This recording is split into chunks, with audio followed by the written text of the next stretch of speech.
Значи се средено, се искречено и тргнавме на одмор. Среќа, фала му на Господ што не бевме тука, децата ќе се исплаша и гледате сами. Хаос, катастрофа. Не знам од кај да почнам. Се нема, значи немаме столче да седнеме. Тоа е се за во канта. Не знам, немам на што да седнам да јадам као прво. Ќе ни треба време, ова месеци, може и година, не знам како е да се прави куќе уствари, не знам.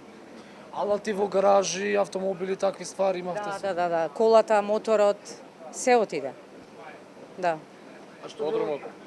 Подрумот катастрофа. Од самата шолја излегувала водата, од плочките, кажува свекрва ми, од плочките искачала вода. Се слушнавме по телефон, не можеме да излеземе од колата е пуни вода. Со другарот како што беа, се вратија назад дома, со трчање, цели жива вода. И има алат во подрум, нормално, нели, како секој работник, затоа што работи механика, да си го спаси алатот. Влезе во подрум, свекрва ми ги чуваше децата, и јас излегов за да му светиме со другарот. Како што у секунда беше водата налета од автопат негдека од горе, дали скина нешто, не знаеме уште.